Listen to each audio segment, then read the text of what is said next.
तुकाराम महाराज जन्मले त्यावेळी सामान्य कुटुंबातले, सामान्य घरातले, सामान्य ह्याच्यातले होते. पण केवळ परिस्थिती काय गरीब नव्हती तुकाराम महाराजांची.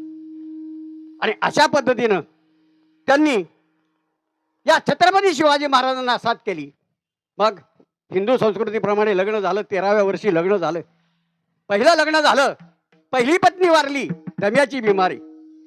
दुसरं लग्न केलं पण देवानेही संकट आणलं, दुष्काळ पाडला, सगळं काही केलं. आणि अशा परिस्थितीमध्ये थोरला म्हणून आई वडिलांनी तुकाराम महाराजांच्या हाती सगळं प्रपंचाची सूत्र दिली. पाहिलं तर म्हणले काय करायचं, म्हणले असं असं आहे. ठीक आहे, पण तुकाराम महाराजांना प्रपंच करायचाच नव्हता, करायचा होता पण देवाने करून दिला नाही. कारण ते कोणाचे अवतार होते? तुकाराम महाराज म्हणे रामेश्वर भट्ट द्यूजा, म्हणे रामेश्वर द्यूजा,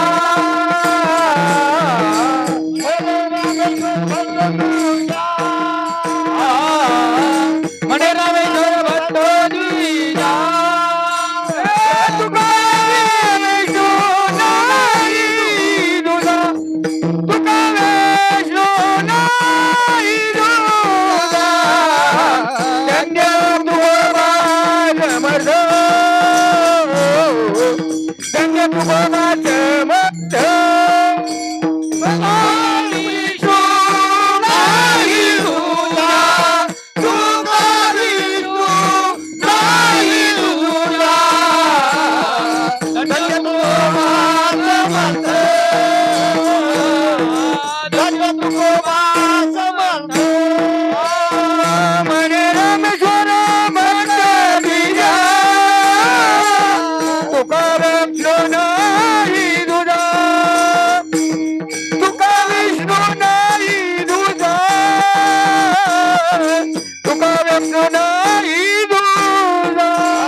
अशा तुकाराम महाराजांचा जन्म येहू या गावी झाला. आणि त्यांनी आपला प्रपंच, या प्रपंचात काही नाही हे ओळखलं. आणि प्रपंचात सांगितलं की शेवटी दुःखच आहे, किती केलं तरी प्रपंच नाशिवंत आहे, सगळं काय नाशिवंत आहे. कारण माझं धन गेली, दौलत गेलं, सगळं काय गेलं ते कशात? दुष्काळामुळं परिस्थिती बेकार झाली, अशी परिस्थिती झाली. आणि मग शेवटी त्यांनी एकच विचार केला की काहीतरी हे जीवन दिलेलं आहे, हे 100 वर्षाचं जे आयुष्य दिलेलं आहे, ते आयुष्य जगण्यासाठी काहीतरी कोणातरी साथ पाहिजे. का आयुष्य गेलेलं आहे? देवाने किती वर्षाचं आयुष्य दिले? 100 वर्षाचं आयुष्य दिलेलं आहे. त्रेतायुग, द्वापारयुग, कलियुग. त्रेतायुगामध्ये 10,000 वर्ष आयुष्य, द्वापार युगामध्ये 1,000 वर्ष आयुष्य, आणि कलियुगामध्ये त्याच्यावर एक टिंब गेलं. किती राहिलं? 100 वर्ष. मग 100 वर्षाच्या आयुष्याची गणना कशी केलेली आहे? अल्प आयुष्य मानवी दे, अल्प आयुष्य मानव दे, अर्धरात्र कार्य,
मग तुकाराम महाराजांनी विचार केला की 100 वर्षाचं आयुष्य आहे, पण 100 वर्षाचं आयुष्य आता काळाच्या काळात जात नाही, ते सोडून द्या. पण त्या काळी 100 वर्षाचं आयुष्य होतं. आणि मग अशा पद्धतीने तुकाराम महाराजांनी विचार केला की माझं जरी वाटोळं झालं असलं तरी चालेल, माझ्या प्रपंचाचं वाटोळं झालं असेल तेही चालेल, पण या महाराष्ट्र भूमी संतांची मानलेल्या संत संप्रदायामध्ये महाराष्ट्रातील संतांचं किंवा भाविक भक्तांचं जे हाल होऊ नयेत, त्यांनी कुठंतरी त्या भक्ती मार्गात यावं. आणि म्हणून त्यांनी एकच सांगितलं तुकाराम महाराजांनी की हा जो प्रपंच आहे हा नाशिवंत आहे आणि याच्या नादी कोणी लागू नका. मग तुकाराम महाराजांनी काही 4000 अभंग लिहिले. प्रत्येक समय सूचनेनुसार वेळेनुसार अभंग लिहिलेले आहेत. जन्मापासून ते पार ताटी बसवण्यापर्यंत अभंग 4000 अभंग लिहिले आहेत. आणि तेच अभंगाच्या पहिल्या चरणात तुकाराम महाराज सांगितले,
तुकाराम महाराज अभंगाच्या पहिल्या चरणात म्हणतात, हेची थोर भक्ती आवडते देवा. भक्ती म्हणजे काय? भक्ती म्हणजे काय?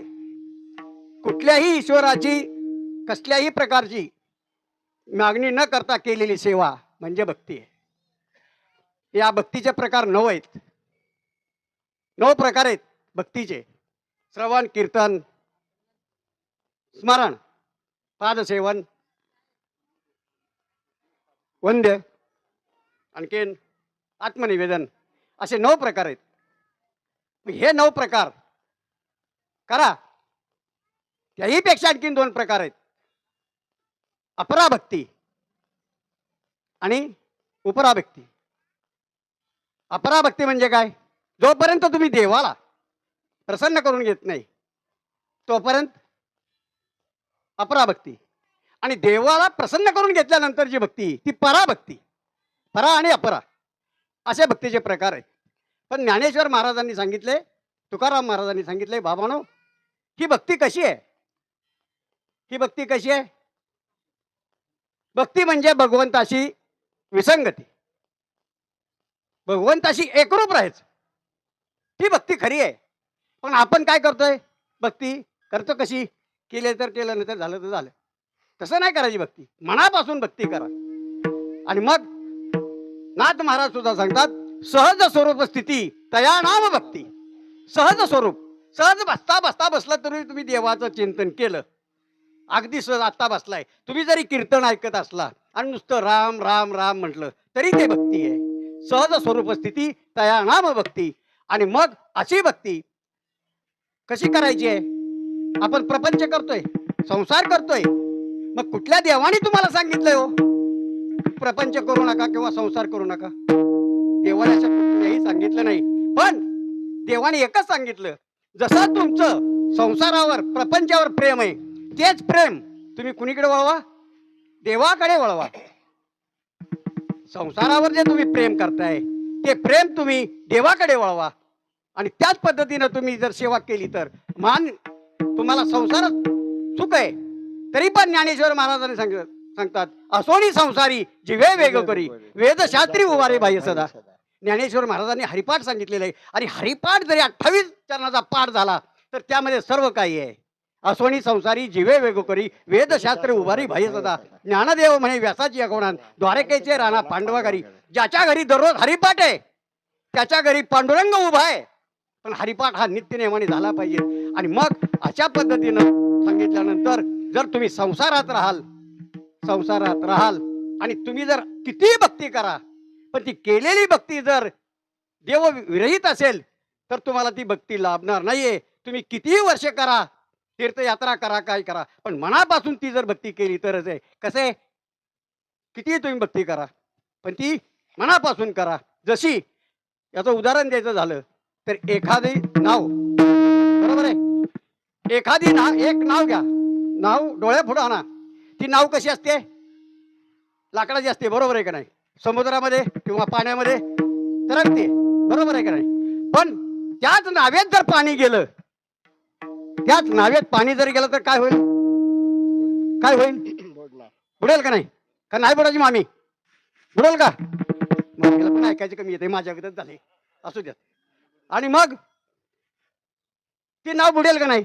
तसंच आहे या प्रपंचामध्ये तुम्ही करताय, हे प्रपंच सगळा माझा माझा करताय. अरे पण तो दिलाय कोणी? तुला देवाने दिलाय. पण त्या प्रपंचाकडे तुम्ही दुर्लक्ष कराल तर तुम्ही, त्याचं उत्तम उदाहरण देतो.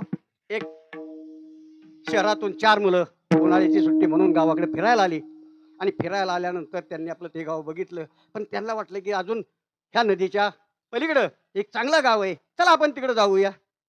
म्हणून ते त्या गावाकडे गेले. जाताना गेले त्या नावेत बसून.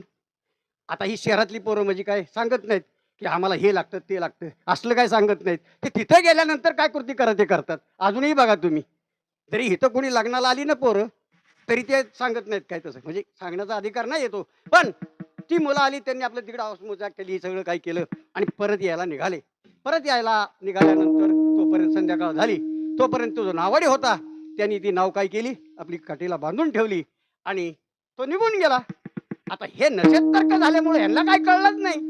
नाव दिसतीये, चला बसा नावेत. मग नशेत तर्क झाल्यामुळे हे नाव वलवतात, एक एक एक एक पाळीने. अख्खी रात्र नाव वलवली त्यांनी, अख्खी नाव वलवली, पण ती गावली गाव नाही. आणि सकाळ झाल्यानंतर बघतात अरे नाव इथंच आहे.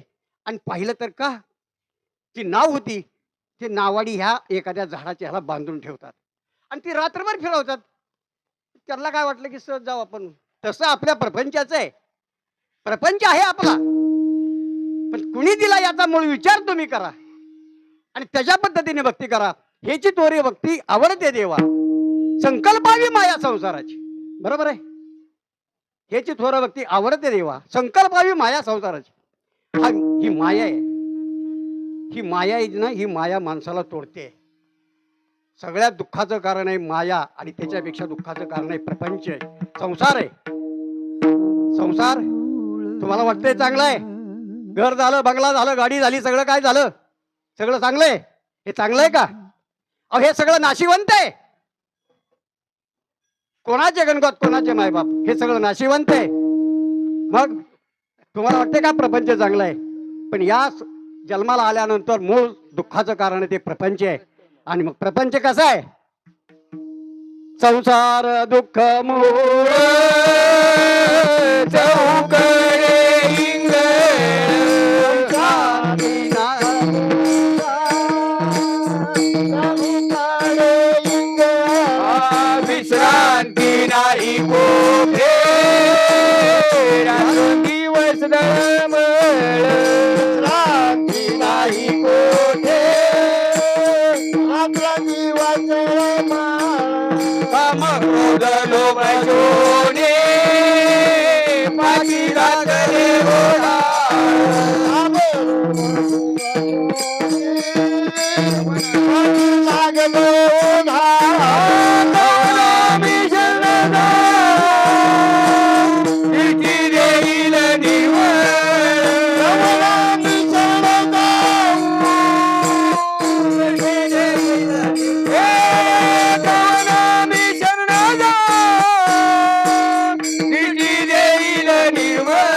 संसार दुःख मुळ चहूकडे इंगळ. बघा ना तुम्ही, ऐका नाही संसार आता नुसती ओढाताण झाली. कवा गहू निघतोय, कवा ज्वारी निघते, कवा काय सगळं प्रपंच आहे. अरे ह्या प्रपंच आहे. गहू चांगला आलाय, ज्वारी चांगली आली आहे, पण आले त्याच्या मना कोणाचे. जर जोरात पाऊस झाला होळीच्या शिंगामात तर सगळा सुपडा साप होईल का नाही? पण ते होऊ नये. हा संसार आहे. या संसाराकडे गुंतू नका. नाशिवंत द्या. हा संसार नाशिवंत आहे. सगळंच नाशिवंत आहे. एकनाथ महाराजांनी सांगितलंय सगळंच नाशिवंत आहे. काय? एका जनार्दनी सर्व नाशिवंत. सगळं जे काय आहे ते नाशिवंत आहे. एका जनार्दनी सर्व नाशिवंत. एकच शाश्वत हरिनाम. तेच बरोबर येणारे. कितीही तुमची इस्टेट असू द्यात, प्रॉपर्टी असू द्यात, पण ते बरोबर येणार नाही. येणारे फक्त नाम. आणि ते नाम नेहमी घ्या. देवाच्या रूपात घ्या, कशाच्या रूपात घ्या. संतांनी सगळं काय करून ठेवलेलं आहे. गाथा साधा जरी तुम्ही वाचला, दररोज एक एक ओळ वाचली तरी त्याचं पुण्य आहे. लई काय नाही झालं तरी नुसतं हरिपाठ जरी वाचला घरी तरी घरी पुण्य आहे. आणि मग एवढं करून सुद्धा आपण जर देवाची भक्ती करत नाहीये तर एकनाथ महाराजांनी त्यांच्या हरिपाठामध्ये सांगितलेलं आहे, जो मनुष्य भक्ती करत नाही तो काय?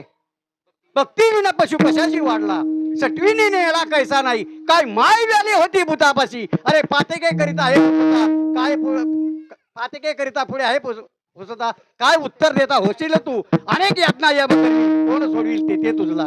त्यावेळेस तुम्हाला कुणीही सोडवायला येणार नाही. ते फक्त हरीच सोडवणार आहे. याचीच प्रत्येकाने नोंद ठेवून आपल्याला दिलेलं आयुष्य हे चांगलं जग हेची थोर भक्ती आवडते देवा. संकल्पावी माया असो ठेवीला आनंद ते तैशीच राहावे. चित्ती असू द्यावे समाधान. समाधान आहे, समाधान आहे. रामदास स्वामींनी सुद्धा सांगितलंय, म्हणा सज्जना भक्ती पंथेची जावे, तरी श्री हरी पाविजे तो भावे. जणी निंदते सर्व सोडून द्यावे, जणी वंदते सर्व भावे करावे. जय जय रघुवीर समर्थ. तसाच करा. बघा माई गेल्या, पण माईंनी कधीही प्रपंचाकडे लक्ष दिलं नाही. नुसतं म्हणायचं मला तीर्थयात्रेला जायचंय, भीमाप्पानी लगेच जा, आमचं काही नाही, जा भीमाप्पानी लगेच पैसे. मला वाटतंय आमच्या मंडळी काही का असाना त्या तीर्थयात्रा करून आल्या. गेलत्या ना भीमाप्पानी, गेलत्या ना. फोटो आहे आमच्या घरी सुद्धा त्यांचा. का? अहो म्हटले काय आहे जीवनात त्या निमित्ताने तरी बघायला मिळते. गेले. आता काल आपले दत्ता नाना ही सगळी मंडळी जवळजवळ गावातली 50-55 माणसं होती. त्यांच्यामुळे घडतंय ना. मग ते तीर्थ कसं आहे? हा तीर्थ कसं आहे? 3 नद्यांचा संगम आहे तिथं, बरोबर आहे. 3 नद्यांचा संगम आहे. कुठल्या कुठल्या? गंगा नदी, गंगा, सरस्वती, यमुना. त्रिवेणी संगम आहे. मग त्रिवेणी संगम आहे. नद्यांना आधी महत्व आहे, बरोबर आहे का नाही? नद्यांना महत्व आहे का नाही? का नद्यांना महत्व आहे? कारण आपण सकाळी उठल्यानंतर फक्त असं करायचं, काही करायचं नाही. हातरुणात आहे तोपर्यंत का बघायचं? ह्या हस्तरे हे रेगा आहेत. ह्या रेगा म्हणजे एक प्रकारच्या नद्या आहेत. नद्या इथेच सांगितले, गीता वाचा कळेल. मग तुकाराम महाराजांनी सुद्धा या नद्यांना इतकं महत्व दिलंय. तसं तुकाराम महाराजांनी लेकीला महत्व दिलं का मुलाला महत्व दिले? आधी कुणाला महत्व दिलंय? लेकीला. कुळी कन्यापुत्र होती जे सात्विक, तयाचा हरी एक वाटे देवा. बरोबर आहे का नाही हिमंत महाराज? कुळी कन्यापुत्र होती जे सात्विक, तयाचा हरी एक वाटे देवा. गीता भागवत करी सर्व. अशा पद्धतीनं आपण जे काय करावं ते समाधान राखून राहा. एकदाच काहीतरी परत हा देह नाहीये याची भान ठेवा, समाधानाने वागा, कुणाचाही वादविवाद करू नका. हा म्हणता दिवस निघून जाते, हा म्हणता काळ संपत जातोय. काळ कोणासाठी थांबत नाहीये, काही थांबत नाहीये. थांबतंय ते फक्त तुमचे आमचे द्वेष, आणि हे द्वेष बाजूला काढा, याच्यातच समाधान आहे. कारण परत तुम्ही म्हणसाल की काय नाही आता बघू आपण, असेल आमचं वाईट वागणं तरी असू द्यात.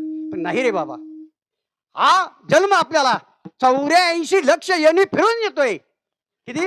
84 योनी. मग एक योनी किती हजाराची आहे? किती हजाराची आहे? एका योनीमध्ये 10,000 वर्ष. 10,000 गुणिले 84 सुमंता किती वर्ष झाली? किती वर्ष झाली? एवढ्या वर्षाने आपण जन्माला येतोय. पण असंही गॅरंटी नाहीये की याच मानव देहाला प्राप्त हो म्हणून. का? कारण तुझ्या 100 वर्षामध्ये तू काय जे कर्म करणार आहेस, काय करणार आहेस, त्याप्रमाणे केले कर्म झाले, त्याची भोग आले, उपजले मेले ऐसे किती. ज्याप्रमाणे तू कर्म करशील, चांगलं वाईट कर्म करशील, त्याप्रमाणे तुला देह प्राप्त होणार आहे. पण त्यावेळेस असा प्रसंग येणार नाही आणि 10 वर्षांनी का होईना, 1000 वर्षांनी का होईना आपण येऊ कसं नाहीये. आणि हेविले आनंद ते तैसेच राहावे, चित्ती असू समाधान, वाहिल्या उद्वेग दुःखाची केवळ, भोगणे ते फळ संचित. दुसऱ्या चरणामध्ये तुकाराम महाराज काय सांगतात? ठेविले आनंद तैसेची राहावे, ठेविले आनंद तैसेची राहावे, ठेविले आनंद तैसेची राहावे, ठेविले आनंद तैसेची राहावे, ठेविले आनंद तैसेची राहावे, ठेविले आनंद तैसेची राहावे, ठेविले आनंद तैसेची राहावे, ठेविले आनंद तैसेची राहावे. विद्या तुझ्याने समाधान, विद्या तुझ्याने समाधान, ठेविले आनंद तैसेची राहावे, ठेविले आनंद तैसेची राहावे, ठेविले आनंद तैसेची राहावे, ठेविले आनंद तैसेची राहावे. चित्तिया तुझ्याने समाधान, चित्तिया तुझ्याने समाधान, ठेविले आनंद तैसेची राहावे, ठेविले आनंद तैसेची राहावे, ठेविले आनंद तैसेची राहावे, ठेविले आनंद तैसेची राहावे.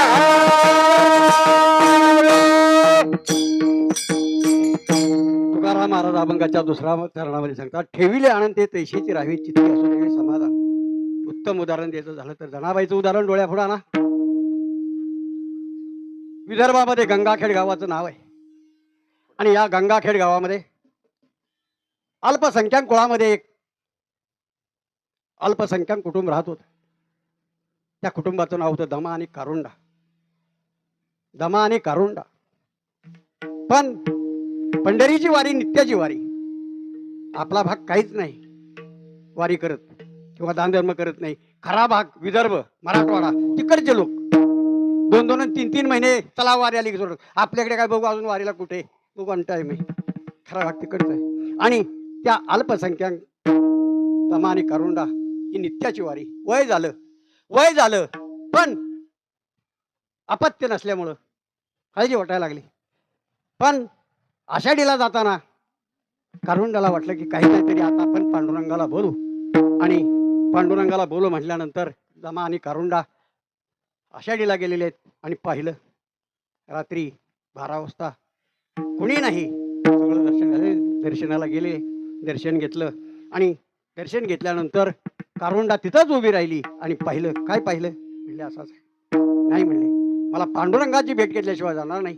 आणि 12 वाजता 12-12:30च्या दरम्यान प्रत्यक्ष पांडुरंग भेटीला आले, भेटले आणि म्हणले, काय म्हणले, पांडुरंगा, आमच्या हातून वारी आता होणं शक्य आहे, अशक्य आहे. का शक्य आहे, का अशक्य आहे? अरे आमचं वय झालं, आमच्या पोटी संतान नाही, काय करावं? तर तुझी वारी करायची असेल, तुझी वारी चालू ठेवायची असेल तर आमच्या पोटी एक संतान दे. एवढंच ना. देव काय बोलले नाहीत, कुणी काय बोललं नाहीत. म्हणले ठीक आहे, एवढंच बोलले आणि आले परत. आल्यानंतर तिसऱ्या दिवशी दमा आणि कारुंडा यांच्या स्वप्नात पांडुरंग रुक्मिणी दोघेही आलेले आहेत. आणि दोघांनीही सांगितलं, दोघांनीही नवरा बायकोला सांगितलं, तुमच्या पोटी एकच रत्न येणार आहे, तुमच्या पोटी एकच रत्न जन्माला येणार आहे आणि ते कन्यारत्न असेल. पण त्या कन्यारत्नावरती तुमचा किती वर्ष अधिकार राहील? 5 वर्ष अधिकार राहील. 5च वर्ष. 5 वर्ष झाल्यानंतर ते कन्यारत्न तुम्ही नामदेव महाराजांच्या स्वाधीन पंढरपूरला करायचे आहे. आणि ठीक आहे म्हणले. पण आनंद झाला ना, किती दिवसांनी तरी संतान झालं तरी आनंद झाला. आणि आनंद झाल्याबरोबर ठीक आहे, 4 वर्ष झाली. हा बघता जनाबाई लहानाची मोठी होऊ लागली. जनाबाई मोठी झाली. बघता बघता 4 वर्ष संपली.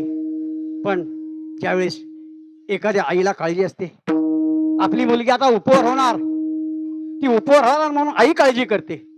आता तो काळ राहिला नाही आई काळजी करायचा. आता ज्याचं ते बघते लगेच परदेशी असं होतंय. तसं नाही. आता पहिला काळ कसा होता, ज्यावेळेस आई वडिलांची आज्ञा मिळेल आणि आई वडील सांगतील त्या पद्धतीने मुलगी तयार होत होती लगेच. आता तसं नाही.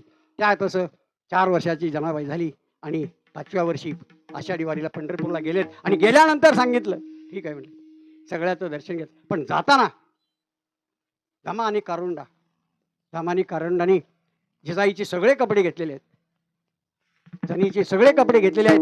आणि कपडे घेताना जनाबाईने बघितलं आणि जना आपल्या आईला म्हणते, आई आई बघ ना, अगं माझ्या बाबांनी माझे सगळे कपडे घेतलेत. का, कशासाठी घेतलेत? आईची माया आहे, आईची माया आहे. परवा दिवशी कीर्तनामध्ये मस्त सहज सांगितलं, आई हे नुसती आईच नाही आहे, आई एक हक्काचं व्यासपीठ आहे. आई म्हणजे भाजीतलं मीठ, हक्काचं व्यासपीठ ही आई आहे. आई ही सोगरणीची करते आहे. आई आणि वडील हे आकाशाचे छत आहेत. आईला कितीतरी पात्र करावी लागतात. किती पात्र करावी लागतात आईला? पात्र करतात म्हणजे स्टेजवरून करायचं नाहीत. आई कोणाची तरी आई असते, कोणाची तरी सासू असते, कोणाची तरी मावशी असते, कोणाची तरी भाऊजाई असते, कोणाची तरी आहे का नाही, कितीतरी पात्र करावी लागतात नुसते यार.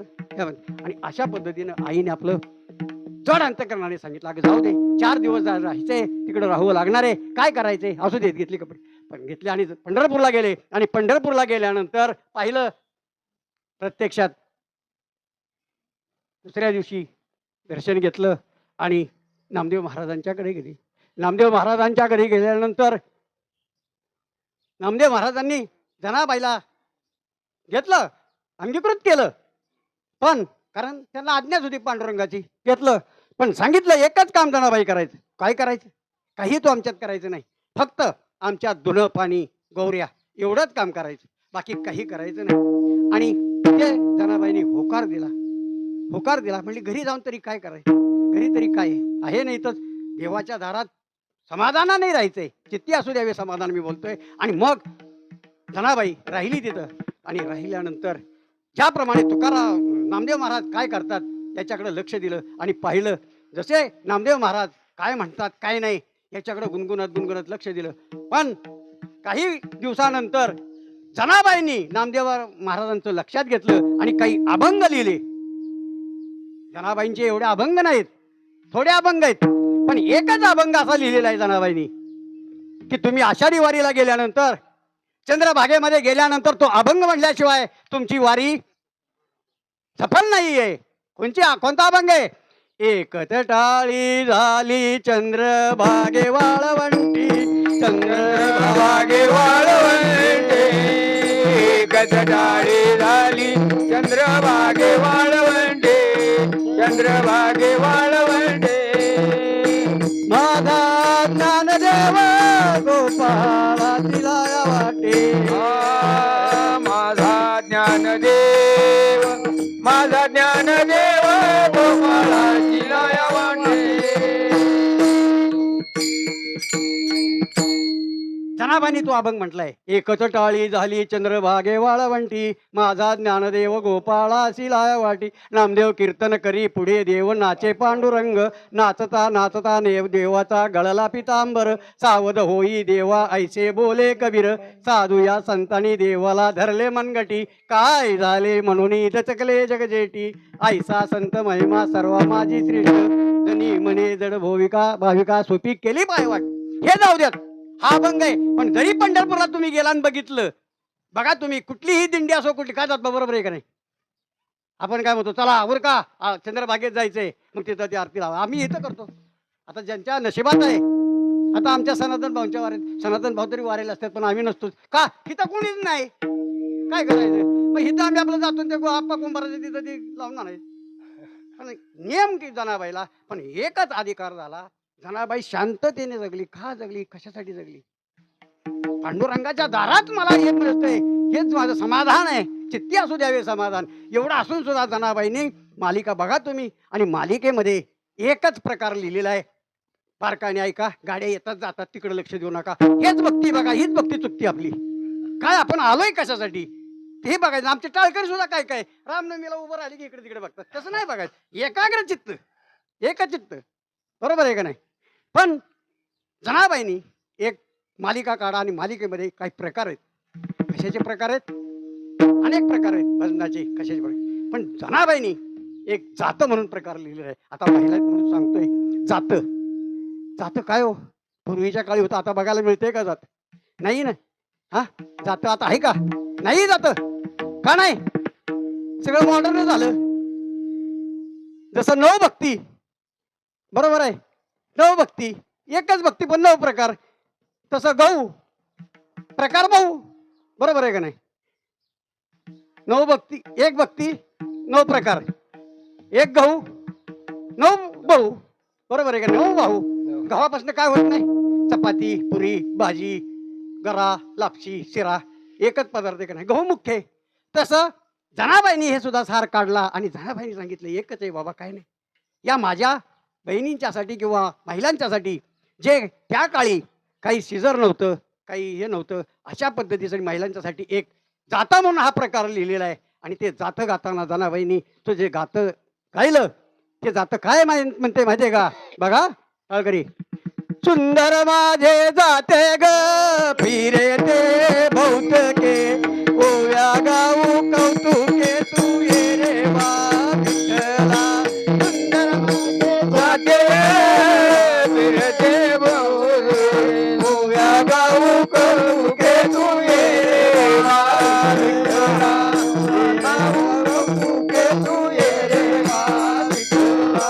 सासू आणि सासरा धीर हाती धरा सासू आणि सासरा धीर हाती धरा ओव्या गाऊ कौतुके तू ये रे वा विठ्ठला. ओव्या गाऊ कौतुके तू ये रे वा विठ्ठला. सुंदर माझे जाते ग फिरेचे बहुते ओव्या गावतो की तो जीव शिव दोन्ही गे प्रपंचाचे नेटगे बरोबर आहे का नाही. जीव शिव हे कशासाठी हो ज्या वेळेस एखादी स्त्री गरोदर असेल तर तिला व्यायाम काय आता आहे का व्यायाम नाही. बघा तुम्ही हा जर बसून असं जातं फिरवलं संपूर्ण शरीराची व्यायाम होतोय. आता कोण करतंय का नाही करत ना. का करत नाही आता सगळं लगेच झालंय दवाखाना. अरे त्या काळात नुसतं जात्याने जरी गेलं तरी काय होत नव्हतं. आपल्या गावात एकच सून होत्या हिराबाई अक्कांची आई.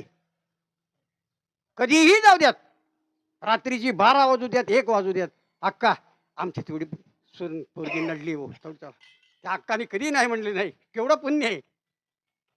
आणि अशा पद्धतीने हे जातं गायलं अशा पद्धतीनं चित्ती असू द्यावी समाधान सांगायचं कारण का मला मी का सांगतोय की जुनं आठवा द ओल्ड इज गोल्ड. जुनं ते सोनं आहे पण नव्याच्या ह्याच्यावर सगळं जाऊ नका. जुनं जे जुनं आहे ते जुनंच आहे कितीही केलं तरी जुनं आहे. अभंगाच्या चाली कितीतरी नव्या म्हणा तुम्ही त्याला तथ्य वाटत नाही पण जुन्या चाली काढा म्हणा तुम्ही, बघा काय वाटतंय ते. उगाच म्हणत नाहीत वारकरी चालीचं, ते फक्त वारकरी फडावरच चालतात. कोणाच्या कोणाच्या फडावर? त्यांच्याच फडावर चालतात, आपल्याकडे नाही. आपल्याकडे काय आता सगळं झाले, सगळे झाले नाहीत. काही काढला पसंत पडत नाहीत. काय हेमंत महाराज बरोबर आहे का नाही? नाहीत ना, लगेच म्हणतात तू म्हणू नकोस. अशा पद्धतीनं जे जुनं ते सोने, त्याचा विचार आपण करत नाही. हा देह एकदाच आहे, किती असू द्यावे समाधान. आणि तिसऱ्या चरणामध्ये तुकाराम महाराज वाहिला दुःखची केवळ वाहिल्या उद्वेग दुःखची केवळ वाहिला उद्वेग दोघरे केवळ वाहिला उद्वेग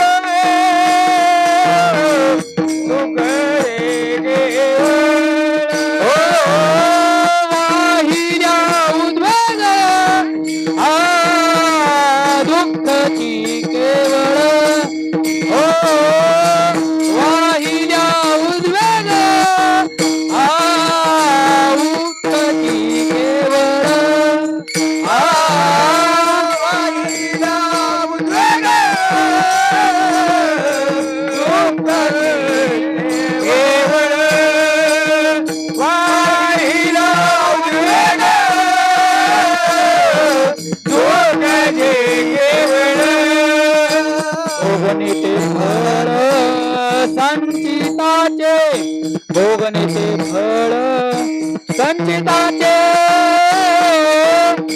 ठेविले अनंत कैसे चिरावे ठेविले अनंत कैसे चिरावे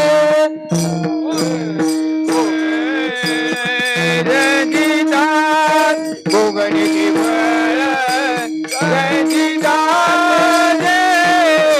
वाहिले अनंत कैसे चिरावे ठेविले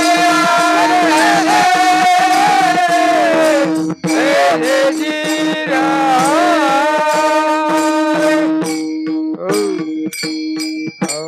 तुकाराम महाराज अभंगाच्या तिसऱ्या चरणामध्ये सांगतात भोगणे ते फळ संचिताचे.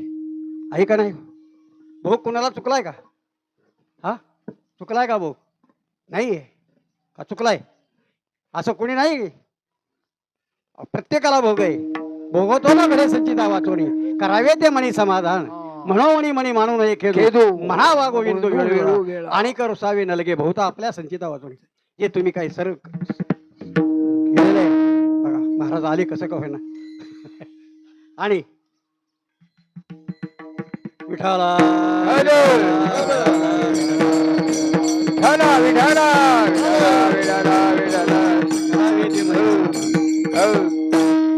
करावे ते म्हणे समाधान वाहिल्या उद्योग दुःखाचे केवळ भोगणे ते सळ फळ संचिताचे ठेविले अनंत तशी चित्ती असू दे वाहिल्या उद्योग दुःखाचे केवळ. दुःख आहे का नाही? अहो दुःख आहे म्हणून साठी तरी आपण हे करतोय.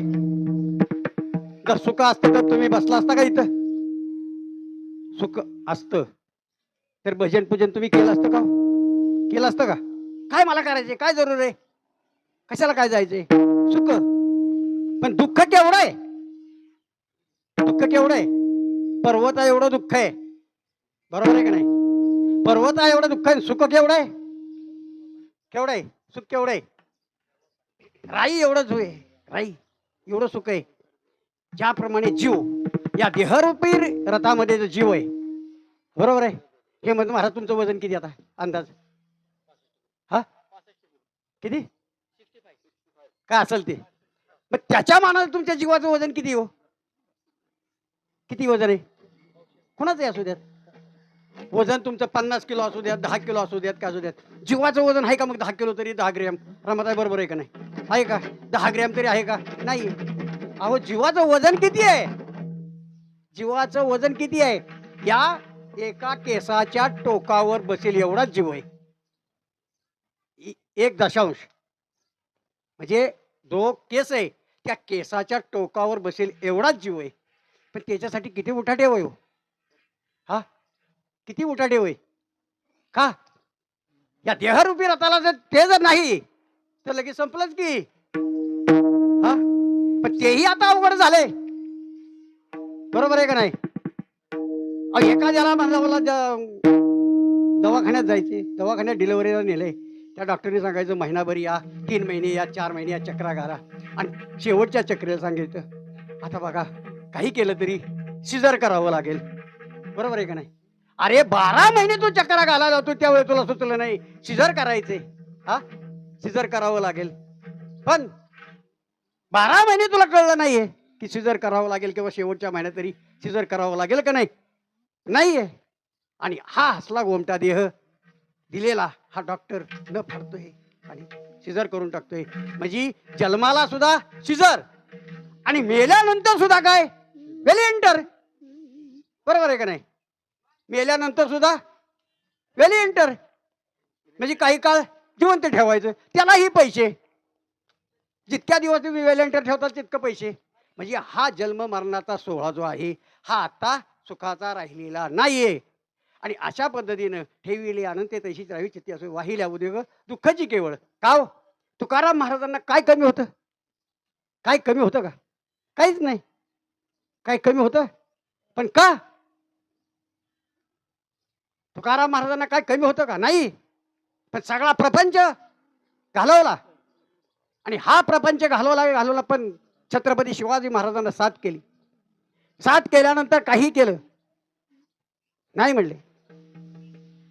ज्यावेळेस पुण्याला पुण्याला शाहिस्ते खान शिवाजी महाराजांना पकडण्यासाठी आलेला आहे त्यावेळेस शाहिस्ते खानाला कळलं की शिवाजी महाराज या ठिकाणी कुठंतरी तुकाराम महाराजांच्या कथा ऐकण्यासाठी येतात. आणि ही बातमी शाहिस्ते खानाच्या गुप्तचराने काढल्यानंतर शाहिस्ते खानाचं एक सैनिक शाहिस्ते खानाला म्हणतोय, राजे यहाँ देहू में तुकाराम महाराज की कथा सुनने को शिवाजी महाराज आता है. ही बात सच्ची है. आणि म्हणून आपेगावला कीर्तन चाललेलं आहे आणि त्या कीर्तनामध्ये तुकाराम महाराजांना आमंत्रण केलेलं आहे. यांनी सांगितलं, म्हणले ठीक आहे या म्हणले. आणि यावेळेस धर्मावर काहीतरी संकट होतं म्हणून तुकाराम महाराजांनी सुद्धा तोच अभंग घेतलेला होता की काहीतरी शिवाजी महाराज येणार आहेत, धर्माचे पाखंड करणे पाखंड खंडन ह्याची आम्हा करणे काम. आणि अशा पद्धतीनं आल्यानंतर म्हणले ठीक आहे चला म्हणले काय पाहिजे तर पाहिजे बघूया. आणि मग अशा पद्धतीनं सगळं झालं आणि वाचले काय आल्यानंतर. पण तुकाराम महाराज पांडुरंगावर विश्वास होता आणि तुकाराम महाराजांना कळून चुकलं की आज माझ्या कीर्तनात काहीतरी विपरीत घडणार आहे म्हणून त्यांनी पांडुरंगाला साकडं घातलं. अरे का? कशासाठी? पांडुरंगा ज्या या राज्याचा जो राज्य करताय त्याच्या हातून हे घडतंय आणि त्याला मारण्यासाठी या ठिकाणी आज आलेले आहेत. हा महाराजांचा अपमान नाही, हा माझा अपमान आहे आणि त्यात तुझाही अपमान आहे. मी तुझा सेवक आहे, तुझी सेवा करतोय. जर महाराजांना वाचवायचं असेल तर काही कर, वाचव. आणि असं बोलल्याबरोबर तुकाराम महाराजांनी पांडुरंगाला साकडं घातला आणि त्याबरोबर एकदम गजर केला. अभंग कीर्तनामध्ये काय गजर केला? बोला पुंडलिका हरी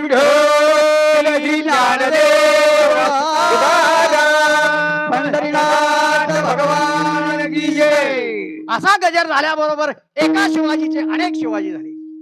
हा कशाचा आहे? आणि त्याचा कुठंतरी उत्तराय करावी म्हणून छत्रपती शिवाजी महाराजांनी तुकाराम महाराजांना नजराणा पाठवला. घरची दरिद्री हाताने झाल्यासारखी झाली होती पण सगळा. आणि तो नजराणा दिल्यानंतर मुलं नाचायला लागली, नवी कपडे मिळाली, कधी नवी कपडे मिळाली, मुलं नाचायला लागली, जिजाऊ उड्या द्यायला लागल्या, सगळी कपडे. आणि एवढ्यामध्ये तुकाराम महाराज आली, घरी आली आणि पहिले काय म्हणले, अगं हा नजराणा कोणाचा आहे, कुणी दिलाय म्हणले. अहो ते म्हणले शिवाजी महाराजांचा सैनिक आहे. नाही म्हणले, तो नजराणा नाही, काढून ठेवा. काढून घेतला नजराणा आणि त्यांना बोलवून घेतलं. आणि ह्याचं म्हटलं आम्हाला काय करायचं, हे सगळं मृत्यूके समान आहे, सोनं नाणं पैसा हडका हे मृत्यूके समान आहे, आम्हाला नको, हे दुःख आहे, आम्ही दुःखात आहे तेच बरं आहे. दुःखात असल्यामुळं तरी आम्हाला पांडुरंगाचं ध्यान येतंय. तर दुःखात आम्ही नसतो तर आम्हाला पांडुरंगाचं ध्यान आलं नसतं, पांडुरंगाची सेवा घडली नसती, आमच्याकडनं कीर्तन सेवा घडली नसती. दुःख असावं, दुःख असल्याशिवाय म्हणतात ना, दुःखाची जरी ओलांडल्याशिवाय सुखाची हिरवळ दिसत नाही, बरोबर आहे ना सर्वजण भाऊ? दुःखाची जरी आणि मग सुख आहे. तसं तुकाराम महाराजांचं किती जरी तर सांगावं किती काय. आता पुढच्या महिन्यापासून त्यांचा सप्ताह सुरू होतोय. अशा पद्धतीने वाहिल्या ठेविल्यानंतर वाहिल्या उद्वेग दुःखाची केवळ भोगणे ते फळ. तुकाराम महाराजांनी सांगितलं आम्हाला भोग आहे, हा भोग आमचा आहे, तो भोग आमचा आहे, आमच्या नशीब आलेला आहे. आम्हाला हे दणबिन काही नको. ठेविल्यानं ते भोग वाहिल्या उद्वेग दुःखाचे केवळ भोगणे ते फळ संचिताचे. आणि अशा पद्धतीनं जेणेकरून आपला हा देह आहे हा चांगल्या मार्गाने घालवण्यासाठी हे सगळं नाशिवंत आहे. एकनाथ महाराजांनी सगळं सांगितलेलं आहे. नाशिवंत जण नाशिवंत मान, नाशिवंत जाण का या सर्व. हे सगळं नाशिवंत आहे. शरीर नाशिवंत आहे, घरदार नाशिवंत आहे, सगळं नाशिवंत आहे. पुत्र अधिक बाळे हे सुद्धा नाशिवंत आहे, सगळं नाशिवंत आहे. पण एकच नाम शाश्वत हरिनाम आहे. आणि हरिपाठामध्ये एकनाथ महाराजांनी सांगितलेलं आहे ज्यांच्या जो मनुष्य देहाला आलेला आहे आणि ज्याच्या तोंडात मुखात देवाचं नाम आहे तोच खरा मनुष्य आहे, तोच खरा भागवत भक्त आहे. का? अहो ज्यांना तोंड दिलंय पण त्या देवाच्या नावाचा साधा उच्चार आपल्या तोंड होत नाही, ते काय तुमचं तोंड कामाचं आहे? हरिपाठामध्ये एकनाथ महाराजांनी सांगितलंय काय? हरिपाठामध्ये एकनाथ महाराजांनी लिहिलंय नामाविन मुख सर्पाचे ते बिळ. ऐका, नामाविन मुख सर्पाचे ते बिळ. जीवा नव्हे काळ सर्प आहे, वाचा नव्हे लांब जळो त्यांचे जिणे. यातना भोगणे यमपुरी हरिविन कोणी नाही सोडवता. पुत्र बंधुकांता संपत्तीचे कोणी नाही बासंगाते. कोटी कोटी कुळे तारी हरेक्षरे दोन्ही एका जनार्दनी पाठ केली. एवढंच जर असेल आणि तुम्हाला जर केवळ आपला मनुष्य देह वाटत असेल तर एकदा त्या पांडुरंगाचं नाव घ्यायचंय. ते कसं? विठोबा रखुमाई,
भक्ती आवडते देवा संकल्पावी माया संसाराची ठेविली अनंती तैशी राहावे चित्ती असू द्यावे समाधान. वाहिल्या उदेक दुःखची केवळ भोगणे ते फळ संचिताचे. तुका म्हणे घालू तयावरी भार वावो हा संसार देवा पायी. आता शक्ती 3 चरणाचा भावार्थ सांगण्याचा मी प्रयत्न केलेला आहे. अभंग का घेतला? अभंग घेण्याचं कारण आहे सगळेच आता त्याला अनुसरून अभंग घ्यायचा आहे. हा अभंग इतका महत्वाचा आहे. ह्याची तुकाराम महाराजांची कितीतरी अभंग आहेत खोचक. अशा खोचक शब्दांनी तुकाराम महाराजांनी अभंगाला सुरुवात करावी. कुठल्या पण ह्याची थोर भक्ती आवडते देवा. ऐशी जोडी करा रामकंठी धरा. आता तरी पुढे हाची उपदेश नका करू नाश आयुष्याचा सगळ्यांच्या पायी दंडवत. हाच अभंग का घेतला? कशासाठी घेतला? कारण काहीतरी आता इथून पुढं काळ इतका बेकार झालेला आहे, इतका बेकार झालेला काळ आहे की तुम्ही म्हणताल की अजून मला 60 गाठायचे, त्याचीही गॅरंटी नाहीये. हार्ट अटॅक हे नवीन जे रोगाचं उत्पन्न झालेलं आहे, बघता बघता येते आणि कवा कुठं काय जाते ते कळत नाही. ह्याच्यासाठी जेणेकरून देवाचं चिंतन करा, काही करा. कुणाकुणाचं काय काय. हा शबरीने सुद्धा, शबरी एक भक्ती होती, बरोबर आहे.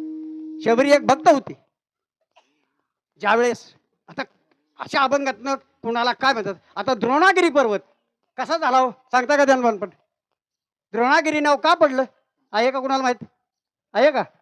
द्रोणागिरी नाव का पडलं? ऐका, ज्यावेळेस शबरी रामाची, सीतेची, लक्ष्मणाची वाट बघते की माझ्या या झोपडीमध्ये प्रभू रामचंद्र यायला पाहिजेत आणि त्यांची भेट झाल्याशिवाय माझं जीवन सार्थक नाहीये, आणि म्हणून ती वाट बघते. आणि आल्यानंतर शेवट आल्याबरोबर राम आणि सीता थोडी विरहित झाले आणि सांगितलं काय करावं आता, काय नाही. मग शबरीने काय दिलं तर स्वागत, कशाचं स्वागत केलं, काय दिलं तर अभंग ऐका नाही, ऐका महिमा आवडीची, ऐका महिमा आवडीची, बोरे खाय बिल्लीची, भाव भक्ता केला. आणि मग शबरीने माझा राम येणार म्हणून माझ्या रामासाठी काही ना काहीतरी, कुठलाही पाहुणा घरी आला की आपण त्याला काय म्हणतो, चहा घ्या, पाणी घ्या, बरोबर आहे का नाही? का घेणार का नाही ना? चहा घ्या, घ्या घ्याच म्हणायला पाहिजेत, एवढं तर आहे करा. कारण कुठल्या तरी निमित्ताने येते, तसं येत नाही. आणि अशा पद्धतीनं शबरीला वाटलं की आता प्रभू रामचंद्र येणार आहेत, पण त्यांना काहीतरी दिलं पाहिजेत. आणि दिलं पाहिजेत म्हणल्यानंतर मग काय, शबरीने आपली आजल्या 1-2 दिवसामध्ये प्रत्येक जाऊन बोरं कच्ची आंबट अशी करून 3 द्रोण भरून ठेवले. आणि भेटीला आल्यानंतर पाहिलं, आणि भेटीला आल्यानंतर सीतामाई आणि राम थोडी विरह झाली. आणि विरह झाल्यानंतर म्हणले ठीक आहे. मग शबरीने ती उष्टी बोरे प्रभू रामचंद्रांच्या हातात पहिली दिली. प्रभू रामचंद्राने काही न कसलाच मनात भाव आणला नाही, खाऊन टाकली. आणि 1 द्रोण लक्ष्मणाला दिला, बरोबर आहे, 1 द्रोण लक्ष्मणाला दिला. पण लक्ष्मणाने तिकडे तिरक्या नजरेने बघितलं त्या बोराकडे, कसली दिन कसली नाही, कशाला खा, बघितलं तसं. आणि तो द्रोण लक्ष्मणाने न खाता असाच मागं फिरकून दिला, बरोबर आहे का नाही? असाच मागं फिरकून दिला. सीतामाय बघती आहे पण बोलायचं कसं आता. आणि तो फेकलेला द्रोण तो पडला खाली, आणि त्या द्रोणापासून द्रोणागिरी पर्वत झाला, बरोबर आहे. पण त्याचा उपयोग कधी झाला, ज्यावेळेस लक्ष्मणाला ईर्ष्या म्हणजे शक्ती लागली, बाण लागला, त्यावेळेस सांगितलं की तो द्रोणागिरी पर्वत इथं आणला पाहिजे, त्याच्यावरती ते औषध आहे ते आणलं पाहिजे. मग हनुमंतरायाला चर्चा पडली काय करायचं, कुठलं औषध. मग जे बोरीचा द्रोण ज्या शबरीने टाकला होता तो अख्खा कुठं द्रोणागिरीच पर्वत उचलला, आणि तो पर्वत आणून लक्ष्मण वाचवला. म्हणजे हे एक सांगण्याचं तात्पर्य काय, कशाला काय म्हणतात. आता मोबाईलमुळे सगळं कळतंय, पण तरी पण आपण ते अध्यात्मिक केलं पाहिजेत. हा, अशा पद्धतीने कितीतरी लोकांचं हे असं मत आहे की आता जगायला एकच चांगलं कारण आहे, कुठलं, संत वाङ्मय. बघा मंदा वहिनींनी आयुष्य काढलं, कसं आयुष्य काढलं, काही दिवस तीर्थयात्रा, काही दिवस कुठे काय, अशा पद्धतीनं, जेणेकरून बाबांनो हा जो देह आहे एकदाच यायचा आपल्याला, याचा विचार करून चालायचंय. आणि मग असं करून सुद्धा काही ठिकाणी काही माहिती मिळते, बरोबर आहे का नाही? हा, दुसरी एक उदाहरण देतो तुम्हाला, सांगतो. एक उदाहरण असं होतं की देव तुमच्या बरोबर कसा असतो, हा, मागे पुढे उभा राहे सांभाळी. याचं उदाहरण एक उत्तम उदाहरण आहे. एक गाव आहे आणि त्या गावामध्ये एक गोंडस बाळ, जसं दत्तानानाचा नातू आता होता का नाही, तसं एक बाळ अशा मातीत खेळते. आणि मातीत खेळते म्हटल्यानंतर त्या तिथं मातीत खेळते, आता इथं खेळतंय बाळ. आणि याच ठिकाणी त्या नगरीचा राजा निघालेला आहे, आणि राजाचं सहज लक्ष त्या बाळाकडे गेलेलं आहे. पण ते बाळ कसं होतं, थोडं म्हणजे विद्रोही होतं, असं बाळ होतं. राजाला वाटलं काहीतरी मनात आलं राजाच्या. राजाने विचारलं, अरे बाळा, तू एवढ्या मोठ्या उन्हात का खेळतोस, कशासाठी खेळतोस? त्या बाळाने राजाला ठामपणे उत्तर दिलं, राजासाहेब, हा मातीचा देह आहे, हा मातीचाच देह आहे आणि मातीतच जाणार आहे, म्हणून मी मातीत खेळतोय. राजाला त्या बाळाचं इतकं कौतुक वाटलं. राजाने त्या बाळाला सांगितलं, चल, काय म्हणले, चल, मी तुला म्हणले माझ्या दरबारात नेतो, तुला चांगलं काही देतो, चांगलं काही पद देतो, पण तो बाळक म्हणाला नाही, माझ्या 4 अटी तुम्हाला मान्य असतील तर मी येतो, नाहीतर नाही. काय अटी तुझ्या? सगळ्या अटी पहिल्या विचारलं. पहिली अट विचारली, मी जेवतो, तुम्ही जेवायचं नाहीये. पहिली अट संपली. दुसरं, मी कपडे घालतो, तुम्ही कपडे घालायची नाहीत. तिसरं, मी जेवणार, तुम्ही जेवायचं नाही. चौथी अट घातली, मी झोपणार, तुम्ही जागायचं. 4 अटी झाल्या. 4 अटी झाल्यानंतर सगळं काय कबूल झालं. राजा म्हणला, चल ठीक आहे, मी झोपतो, सगळं काय बघतो आपण, काहीतरी हरकत करून प्रश्न मिटवून टाकू. आणि असं पाहिल्याबरोबर चला म्हटल्यानंतर बघितलं तर काय झालं, तयार झालं राजे. पण राजे म्हणले, मला जमणार नाही, मी तुझ्या बरोबर एक सेवक देतो. तो मुलगा म्हणाला, मला सेवकाची काय गरज आहे? अहो, माझा परमात्मा असा आहे, माझा परमात्मा असा आहे की मी कपडे घालतो, तो कपडे घालत नाही. मी जेवतो, तो जेवत नाही. मी झोपतो, तो झोपत नाहीये. मग असा परमात्मा माझ्या बरोबर सारखा असून मागे पुढे उभा राहे सांभाळीत, असा सारखा परमात्मा माझ्यासारखा असून मी त्याला सोडून तुमच्याकडे कशाला येऊ? अशा पद्धतीनं कितीतरी सांगावं, कितीतरी थोडे. आणि शेवटच्या चरणामध्ये तुकाराम महाराज काय सांगतात?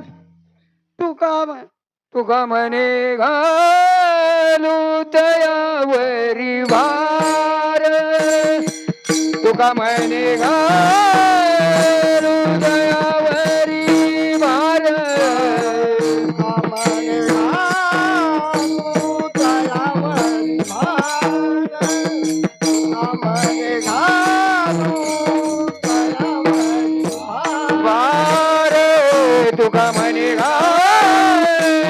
तयावरी भार, तुका म्हणे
समाधान समाधान समाधान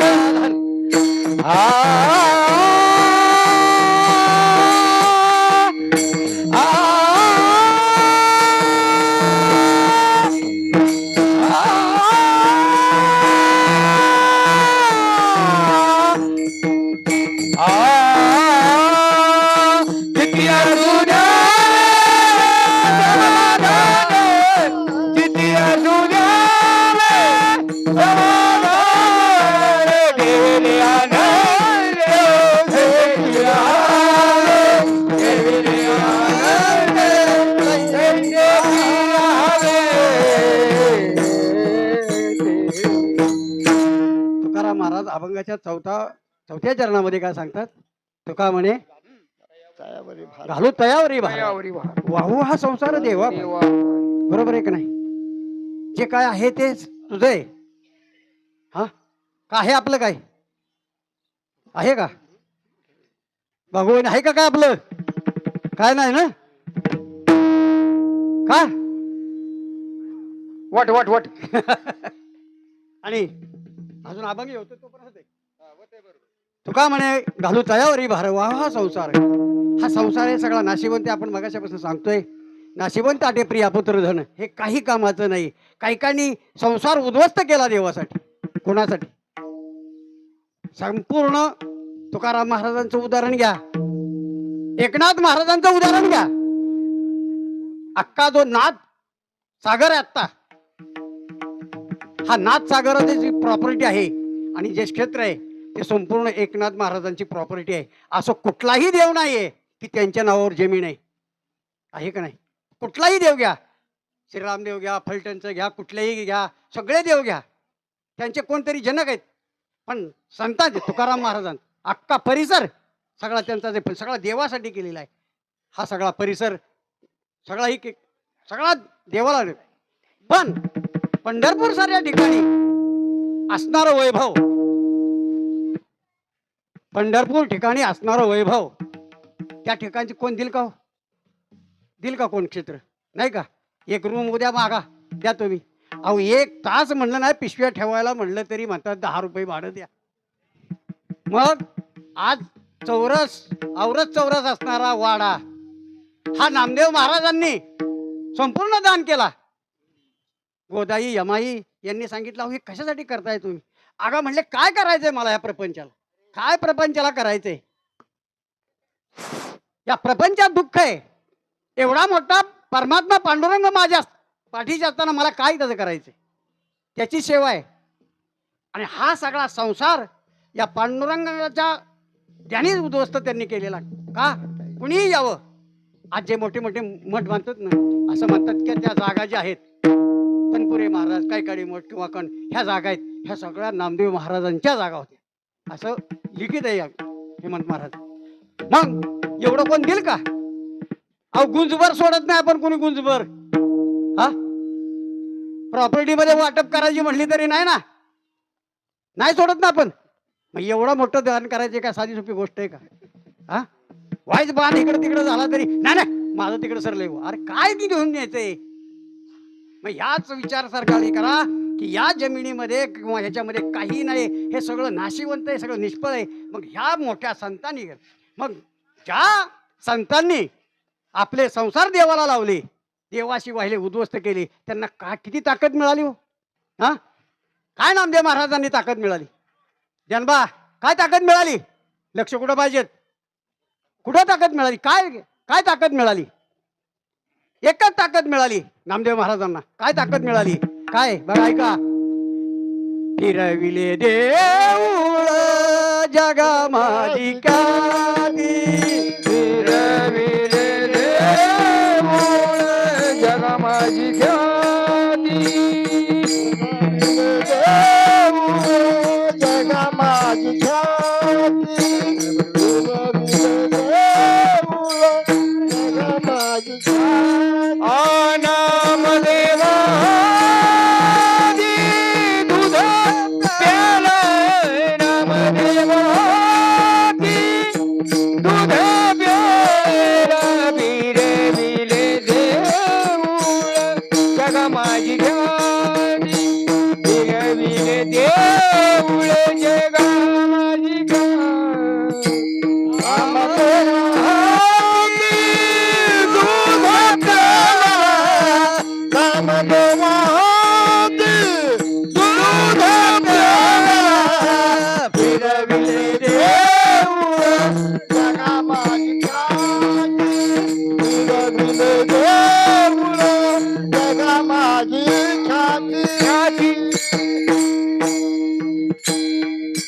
एवढी ताकद आपण म्हणतोय देवाला दान करा, हा, पण ते दान सुद्धा कसं असावं, सत्पात्री असावं, चांगलं असावं.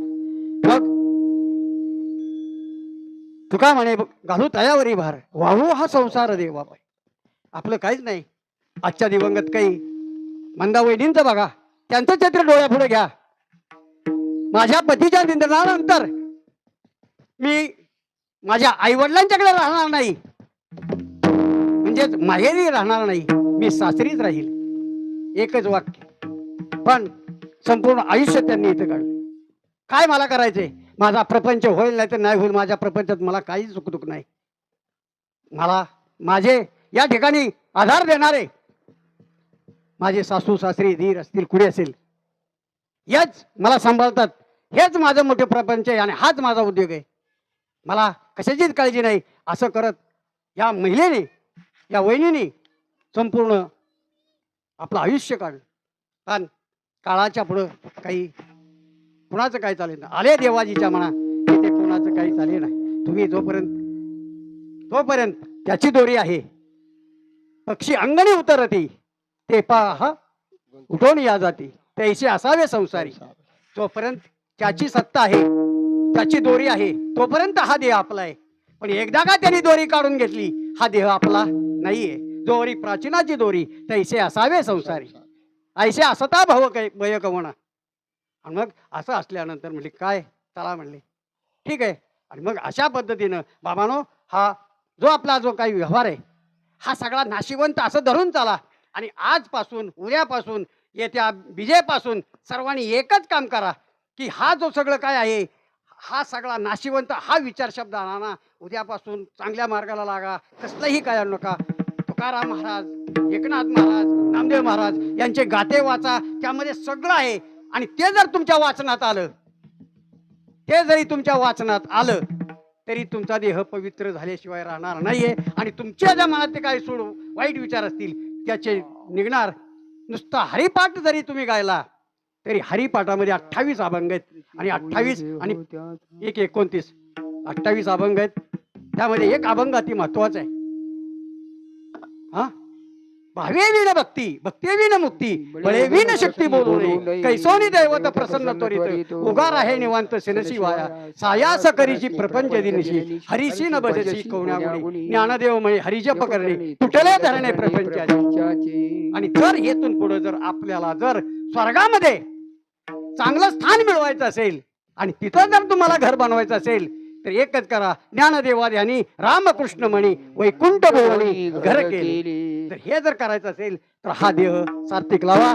आजच्या दिवंगत काही मंदा वहिनी, खरोखर मला भीमाप्पाने सांगितलं कार्यक्रम करायचा आहे, म्हणलं करतो, मला काय, पण म्हणलं हे सगळे. आणि त्यांच्या आज या प्रथम पुण्य स्मरणानिमित्त माझ्यासारख्या पामराला कीर्तन सेवा, मी कोण मोठं कीर्तन करणार, पण आमचं एक ब्रीद वाक्य आहे, जिथं कमी तिथं आम्ही, कोणाला नाही म्हणायचं नाही, हे आमचं वाक्य आहे. कुठलंही पडू. परवा दिवशी रामसवाड्यामध्ये एक कार्यक्रम केला. अचानक सांगितलं, बराडवर नारायण फलटणला आल्यानंतर सांगितलं, म्हणले कसल्याही पर्यंत रात्री 8 वाजता सांगितलं त्यांनी, उद्या कार्यक्रम करायचा. काय तयारी करायची मामी, काय तयारी करायची, थोडं तरी वाचलं पाहिजे ना. 8 वाजता सांगितल्यानंतर मग ह्यांची गाठ घेतली, त्यांची गाठ घेतली. पण मला कोणी नाही म्हणत नाहीत, कधी नव्हत.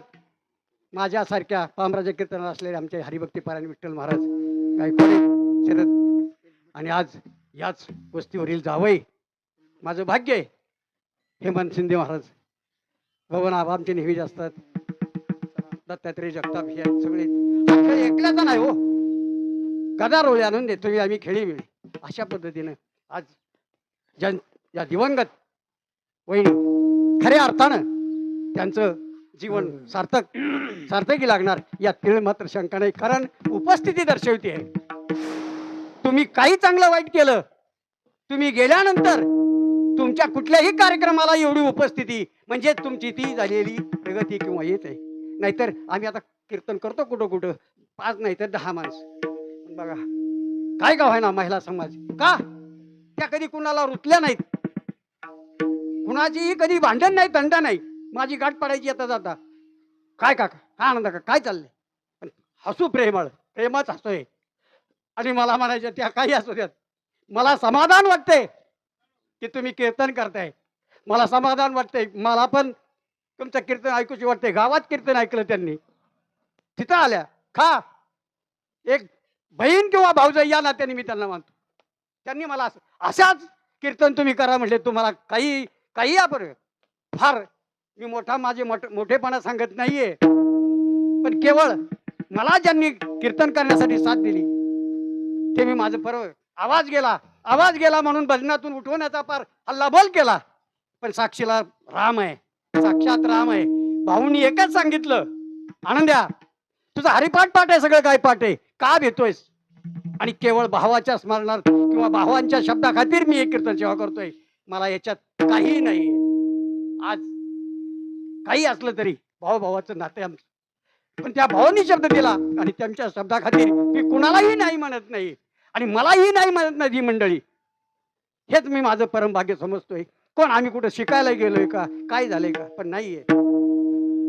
अनुभव आले ते सांगितलं, कुठंतरी ऐकले आणि अशा पद्धतीनं ही कीर्तन सेवा करण्याची संधी मला भीमराव आप्पा माऊली आणि सोळसकर कुटुंबियांनी दिली.